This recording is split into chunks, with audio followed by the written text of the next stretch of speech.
Bingung kan? Loh, sampean kan namanya Jewish, kok konsonannya sama-sama Jawa? Jewish, Jawa sama. Dan semua kantor sampean di seluruh dunia selalu pakai nama Jawa.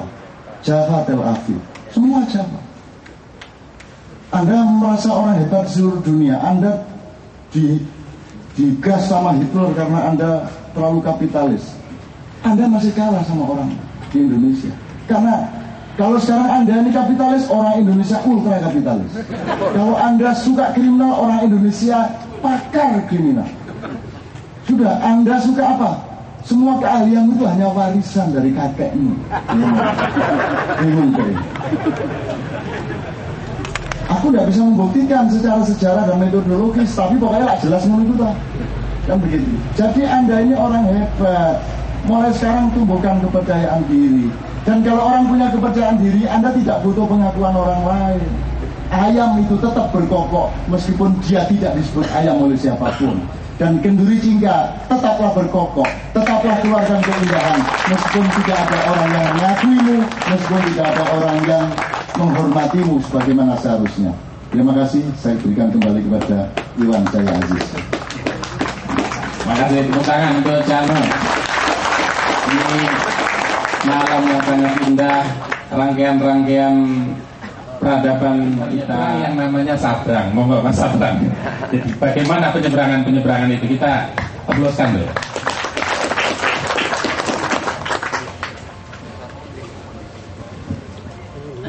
Ini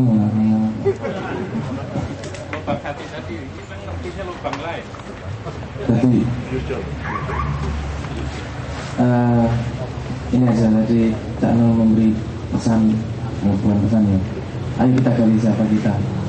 Terus saya suruh menjelaskan panjang lebar ya, nanti suku sedikit untuk saya menyambung tentang sedikit hal yang mungkin bisa memantik keinginan kita semua. Tadi Cak Nol bilang ibu kota Israel namanya Tel Aviv, Java. Menurut sejarah Tel Aviv Java, Tel Aviv didirikan di luar sebuah kota yang namanya kota Java. Kota Java itu kota yang sangat tua yang didirikan oleh anak Nuh yang bernama Jafet. Itu Jafet adalah sebuah bangsa yang di padang pasir di daerah seperti itu, yang setiap hari rindunya kacang bolong, rindunya bawang ya, berambang ya, berambang, bayam. Nah, orang-orang padang pasir yang merindukan hal-hal seperti itu. Dan sepertinya kok ada hubungannya sama daerah tropis. Coba cari sambungannya di Jawa, coba cari sambungannya di Lampung, coba cari sambungannya antara kayu kaukah dan kayu jati. Dan monggo mari kita temukan bersama-sama. Terima kasih. Tepuk tangan. Ini risetnya persis sekali yang dilakukan oleh Profesor Romario Santos dari Brazil, tinggal di Amerika.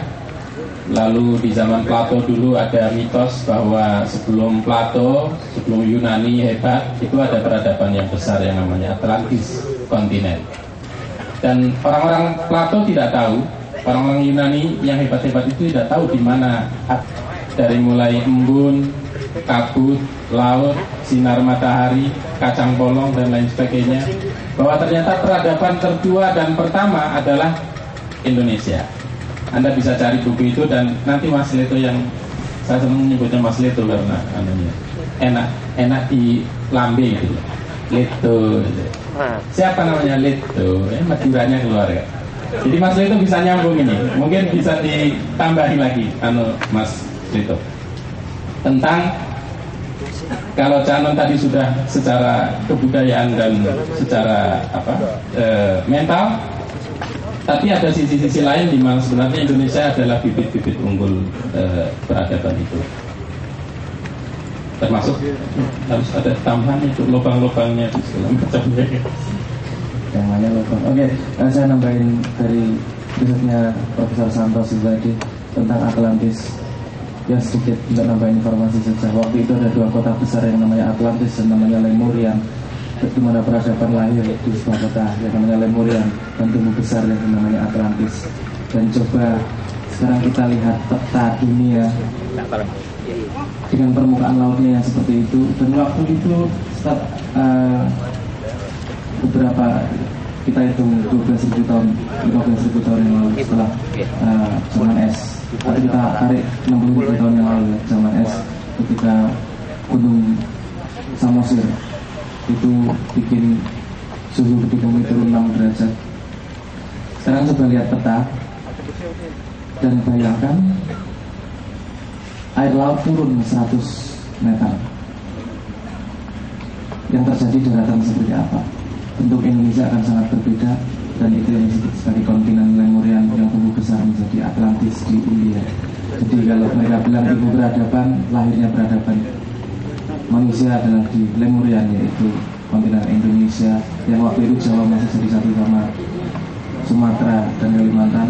Kemudian bapak peradaban mereka bilang adalah India, dan kontinennya waktu itu masih jadi satu sama Sri Lanka. Itu risetnya Profesor Santos. Saya pikir ini informasi yang sangat menarik.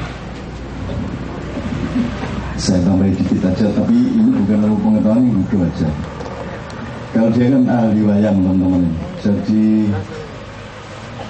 Sabrang mengatakan, dan itu tidak bisa dibantah oleh teori apapun, bahwa peradaban tertinggi itu sangat berkaitan dengan jumlah gunung berapi.